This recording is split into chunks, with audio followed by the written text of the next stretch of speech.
How many times have you seen a movie that either inspired you or simply made you think deeply? Some films trigger people so heavily that it nearly forces them to take action. That was just a short scene from Flockley for Grand Prix, and according to supercar design legend Christian von Koenigsegg, he would have been a completely different person without it. At the early age of 8 years old, Koenigsegg's automotive journey began. He was already a seasoned race car driver in his local go-kart circuit, but the passion didn't die there. According to him, it was some of the most impactful times of his life. For Christian, the need for speed was always reinforced with a passion for craftsmanship. His first attempts at engine tuning and design started with rundown mopeds. He spent a ton of time modifying and rebuilding, so much that within a few months, he had an entire fleet of finely tuned motorcycles and mopeds for sale. Word spread fast about Koenigsegg's work, and in no time he became the go-to guy for tuned mopeds and motorcycles. While making money hand over fist, he knew at the same time that he had a passion for design, but he wanted to go bigger. Simply put, he wanted his own brand, and he wanted to be known for making some of the most incredible performance cars in the world. What could he possibly do to secure enough funding to bring his vision to life? You guessed it, sell frozen chicken. During this process of trying to secure funding, he ended up making a fortune from the chicken business. I'm talking so much money that by 1994, he finally had enough funds to go ahead and kick off the Koenigsegg Motor Company. Now, this is just one phase of the mission. Just because you have a ton of money doesn't automatically mean that you're going to become an automotive legend. After all, at that point in time, the true legends in the industry had a tight grip on the automotive hype. The only real way for Koenigsegg to become a legend, to gain recognition and massive attention, was to design what didn't yet exist. A combination of speed, agility, and a hardtop carbon fiber convertible roof. There was a reason this concept didn't exist yet. At the time, the technology and the thought process weren't up to speed the way that they are today. But Christian von Koenigsegg was. He figured with all that chicken money, there was no way he couldn't build the perfect team of designers and engineers to bring his beast to life, and he wanted it done in a mind-blowing 1 year's time.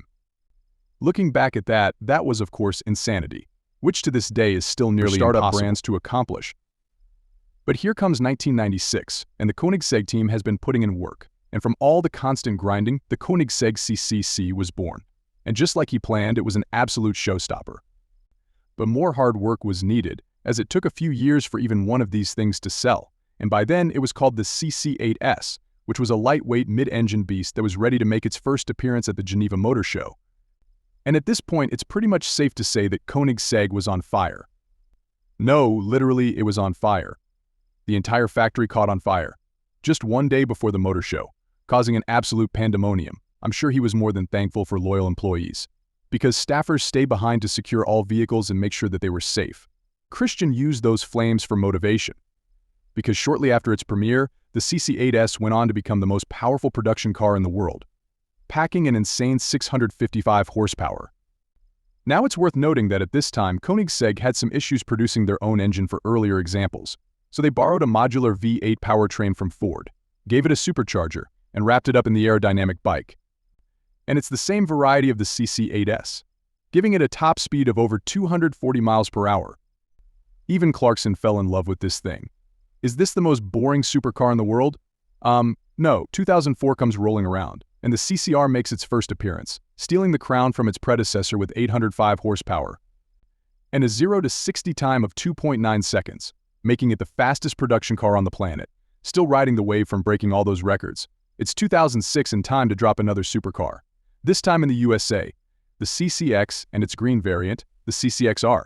And guess what? Another record was broken. This time at the Top Gear track when it clocked speeds of over 190 miles per hour. A beautiful lead-in to the CCXR Trevita, which was an automotive marvel. And the first special edition supercar to have a diamond-coated carbon fiber body. Sadly, due to technical difficulties, only 2 of these were produced, but they still made their mark within the industry. Now it's 2010, and Koenigsegg is ready for its biggest release yet, the Agera. This thing was an absolute beast. And the theme was all new everything. New front track, new aerodynamics, and a newly designed interior. All this was attached to a brand new 5-liter turbocharged V8 engine that produced an insane 910 horsepower. The Agera was hands down Christian's most prized possession. But in typical Koenigsegg fashion, there was no sigh of relief, only the hunger for more speed and more performance. And this mindset gave birth to the Koenigsegg 1:1, with a 1:1 power-to-weight ratio and a top speed of 273 miles per hour.